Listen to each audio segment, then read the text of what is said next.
Halo teman-teman sekalian, kembali lagi di channel YouTube Pantek Saham atau Analisa Teknikal Saham. Pada video kali ini saya akan membagikan analisa 4 saham, yaitu saham cuan, tipe IA, Antam, dan Pegas untuk tanggal 30 September sampai 4 Oktober 2024. Sebelum masuk ke analisanya, saya izin menginfokan kalau Antek Saham memiliki channel Telegram gratis. Bagi yang belum join, boleh langsung join saja, karena teman-teman akan mendapatkan banyak info di sana seperti saham-saham menarik setiap harinya ya. Lalu Antek Saham juga memiliki membership yang premium. Teman-teman akan mendapatkan banyak benefit di sana jika join ke premium, seperti mendapatkan rekomendasi saham, kemudian diskusi dua arah, kemudian ada belajar analisa teknikal saham, tentunya menjadi prioritas dan bisa konsultasi portofolio kapan saja. Jika tertarik, boleh langsung hubungi admin kita di anteksaham_admin. Antek Saham juga memiliki pelanggan Antek Saham di YouTube ya, jadi berbasis di YouTube. Dengan biaya hanya 30.000 saja per bulan, teman-teman akan mendapatkan konten eksklusif ya, seperti analisa Big Banks, kemudian mendapatkan saham menarik setiap minggunya, seperti yang sudah saya upload, yang di sini, yang ini khusus pelanggan, kemudian mendapatkan saham pantauan menarik setiap harinya, seperti yang saya bagikan di Telegram gratis, yaitu berupa kode seperti ini ya. Jadi, misalnya ini M, kalau di pelanggan Antek Saham di YouTube, saya bagikan nama saham lengkapnya. Jika tertarik, boleh langsung gabung di YouTube Antek Saham, atau jika ingin ke premium, boleh menghubungi admin Antek Saham di sini.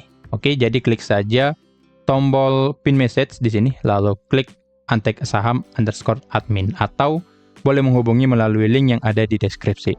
Oke, langsung saja ke analisanya. Jika ada yang kurang jelas, boleh nanti ditanyakan ke admin saja. Dari sini analisanya kita mulai dari saham cuan dulu ya. Boleh kita lihat di sini cuan. Sesuai analisa kita, dia akan naik dulu karena setelah mencapai demand menandakan rejection. Jadi dia akan naik dulu ke area supply ya. Ini menjadi supply karena sudah di breakdown di tanggal berapa nih breakdownnya? Di tanggal 20 September. Jadi setelah di breakdown, area ini menjadi area supply. Dan boleh kita lihat setelah mencapai supply ini, cuan mulai bergerak turun kembali. Jadi untuk cuan, view-nya masih akan lebih cenderung untuk bergerak turun karena belum berhasil break area supply-nya. Jadi untuk pergerakan dari cuan akan lebih dominan untuk turun dulu ke area demand-nya lagi di 6.800 sampai 7.175. Akan tetapi jika bisa break supply ini, maka cuan akan naik lagi ke area gap-nya di sini. Ada sebuah area gap di harga 8.600 sampai 8.800. Jadi untuk cuan pantau saja dua area ini, yaitu area supply yang ini dan juga supply berikutnya di 8.600 sampai 8.800. Jadi harus bisa break dulu supply yang di sini 7950 sampai 8175 supaya cuan bisa lanjut naik ke 8.600 sampai 8.800. Tetapi jika belum bisa di breakout, maka cuan akan lebih cenderung untuk bergerak turun minimal ke support di 7.400. Jika kita cek dari broker summary-nya, nah di sini cuan terlihat ya kalau volumenya tidak terlalu besar. Di hari Jumat ada distribusi, di satu minggu terakhir juga ada netral sebenarnya sini, netral lebih ke akumulasi dari BB dan juga CC, tapi masuk netral di sini. Lalu 2 minggu terakhir BB masih akum dengan CC ya. Di sini boleh kita lihat volume dari BB 44 miliar. YJ buangan 29 miliar. Jadi tergolong akumulasi sebenarnya pada saham cuan ini. Nah, di sini boleh kita lihat. Nah, BB ya terlihat jelas BB dan CC akumulasi dan yang jual KI, HP dan yang lainnya. Jadi secara broker summary pada cuan masih menarik. Jadi ada potensi pada cuan ini akan break supply dan lanjut naik ke 8.600 sampai 8.800. Tapi teman-teman tetap perhatikan konfirmasinya harus valid di atas dari 7.950 sampai 8175 supaya cuan bisa lanjut bergerak naik. Nah, dengan seperti ini harus menunggu dulu ya. Kita lihat di time frame 1 jam. Oke, di hari Jumat ada gap up 2% di sini. Jadi ada potensi cuan akan lanjut bergerak naik ya, atau minimal satu twist dulu lah. Satu twist di sini lalu lanjut bergerak naik. Nah, maka dari itu pantau area-area yang standar di sini, terutama support di 7.400 ya, yang di sini 7.400 karena ini menjadi area batas bawah pada cuan yang cukup kuat di histori sebelumnya. Oke, jadi boleh pantau area-area yang sudah tertera pada chart. Lanjut ke saham yang kedua, ada tipe IA. Oke, TPY boleh kita lihat di sini. Dia berhasil naik ya. Setelah mencapai support 7.800, dia lanjut bergerak naik dan mantul di sini. Dan boleh kita lihat dia hampir mencapai supply-nya yang di sini ya. Sorry, yang ini belum saya hapus. Harusnya ini supply.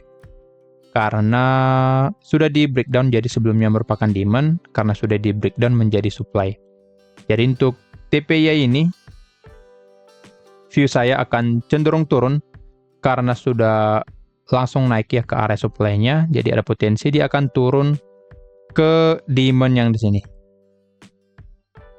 Demand di harga 8425 sampai 8550. Jadi potensinya TPY akan turun dulu ke area demand lalu bergerak naik lagi ke area supply-nya. Jadi pergerakannya menurut saya akan cenderung sideways di area ini dulu sambil nanti menentukan arahnya atau arah selanjutnya pada TPY. Jika kita lihat dari broker summary-nya, dari sini juga terlihat kalau secara 3 minggu terakhir ini untuk TPY masih tergolong netral atau small akumulasi dari asing ya, ZP, BK, AK, dan yang lainnya. 2 minggu terakhir, oke, ZP, BK, AK masih akum. 1 minggu terakhir masih sama, ZP, BK, dan AK masih akum. Di hari Jumat, oke, AK, BK, ZP jualannya di sini. Nah, boleh kita lihat pada saat mereka jualan, di sini ada koreksi ya, koreksi 3%. Jadi, boleh pantau ketiga broker ini pada TPY, AK, BK, dan ZP. Jika mereka akum, maka teman-teman boleh masuk dan entry jangka pendek. Tetapi jika ketiga broker ini jualan, maka teman-teman boleh pertimbangkan untuk taking profit. Karena boleh kita lihat secara historisnya, pada saat mereka akum, harga bergerak naik di sini.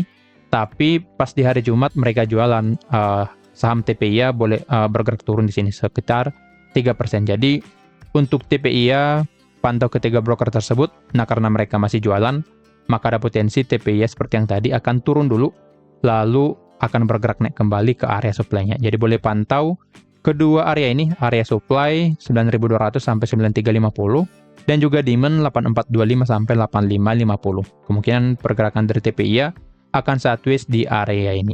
Oke. Jika breakdown demand-nya lagi, maka dia akan lanjut turun ke supportnya 7.800 sampai 7675. Tetapi jika bisa breakout supply, maka TPY akan memasuki area 9.975. Jadi boleh pantau area-area yang di sini. Lanjut ke saham yang ketiga, ada Antam yang cukup banyak ditanya ya. Oke. Antam boleh kita lihat di sini sesuai analisa kita ya di minggu yang lalu. Di sini valid breakout, boleh dilihat valid breakout di hari Senin dan boleh kita lihat Antam lanjut bergerak naik. Nah, di sini untuk Antam ini pergerakannya sebenarnya masih sideways, jadi bolak-balik dalam area atau range yang cukup besar. Sini saya hapus dulu.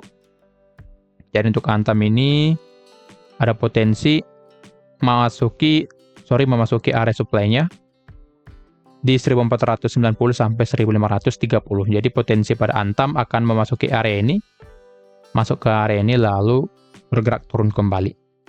Untuk target turunnya di sini dulu ya, di 1430. Jadi karena trennya masih cukup bagus ya secara jangka pendek, jadi ada potensi dia naik lalu turun ke supportnya dan bergerak sideways nanti di area ini.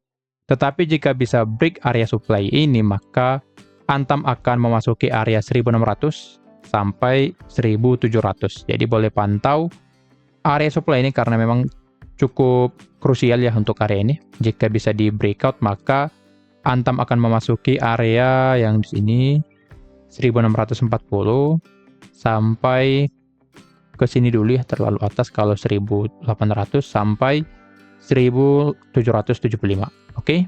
Jadi pantau satu area yang paling penting yaitu area supply 1490 sampai 1535. Jika area ini di breakout, maka Antam akan lanjut naik ke sini, tetapi jika tidak, maka Antam akan koreksi dulu ke support di 1430. Jika kita lihat dari broker summary Antam, oke, cukup menarik. Mulai ada akumulasi yang terlihat di sini. Volume dari bandar dan juga asingnya mulai merangkak naiknya di sini. Jadi memang AK dan BK akumulasi lagi yang dimana sebelumnya AK dan BK ini buangannya pada saat Antam turun di sini. Pada saat ada buangan, AK dan BK jualan dan yang guyur mereka ya. Jadi jika mereka masuk kembali, maka Antam akan mulai bergerak naik kembali. Kita cek di sini. Oke, BK dan AK 1 minggu terakhir masuk, 2 minggu terakhir BK masuk, BK dan AK masuk. Jadi memang mereka sudah akum dari tanggal 13 September, ya dari bawah ya, pastinya mereka akum dari bawah, dengan average 1409. Jadi average-nya masih di sini, di area ini. Jadi ada potensi dia akan sideways dulu di area ini, lalu lanjut bergerak naik. Nah, maka dari itu untuk Antam pantau supply-nya di 1490 sampai 1535. Jika bisa di breakout, maka ini menjadi kesempatan untuk teman-teman entry pada Antam jika ingin swing. Tetapi jika belum bisa di breakout, maka Antam akan turun kembali ke support di 1430. Jadi boleh pantau area yang di supply-nya 1490 sampai 1535. Oke, lanjut ke saham yang terakhir, ada Pegas. Di sini boleh kita bagikan trading plan Antam ya. Buy on breakout, walaupun memang cukup high risk, boleh kita buatkan supply di stop loss di sini dan target di sini.